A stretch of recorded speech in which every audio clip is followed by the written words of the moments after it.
What if one conversation could change everything? This is the story of how a single moment, one powerful conversation, set a man on a completely new path. It all began on a quiet evening in a small café, where fate brought together two souls with different stories but the same truth to share. Meet Ryan, 28, hardworking but lost. He had a good job, a steady routine, but there was a void inside him. The excitement he once had for his dreams was long gone. Every day felt like another step toward a future that didn't inspire him. Ryan had tried to start a new venture, but each time it fell apart.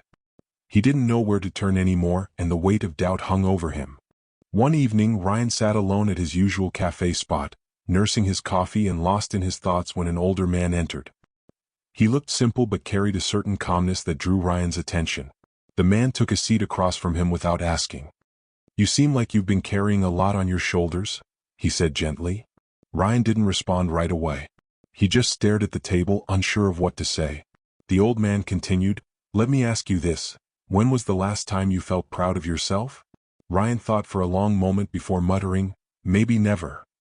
The old man smiled knowingly. "Then maybe it's time you learned the one thing that makes a man truly proud. Discipline." Ryan was confused.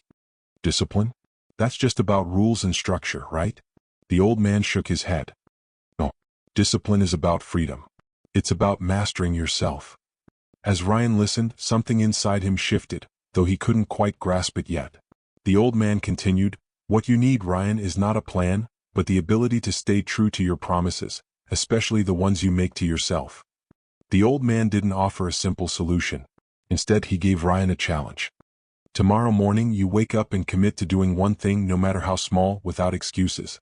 Do it every day and see what happens." Ryan was skeptical but agreed to try. The next morning he followed through, waking up early to write in his journal, something he had put off for months. At first it felt pointless, but the more he did it, the more he began to see the power of small actions. Days turned into weeks, and Ryan stayed committed to his daily routine. His confidence grew as he kept promises to himself. Little by little, his sense of control returned. He wasn't focused on the grand dream anymore. He was focused on each day, each task. The old man's words echoed in his mind. Discipline is not about punishment. It's about love for yourself and the life you want to build. Ryan realized that the real change didn't come from achieving a goal or reaching success. It came from the act of showing up for himself every day. He had stopped waiting for the perfect moment or the big breakthrough. He started living in the now, building a foundation brick by brick. Discipline isn't about being perfect. It's about being persistent. It's the small actions repeated every day that lead to a life of fulfillment. If Ryan's story inspired you, take that first step. Show up for yourself no matter how small the task seems. Like, share, and subscribe if you want to keep learning from stories that empower and inspire. Remember, your journey starts with one promise to yourself. Make it today.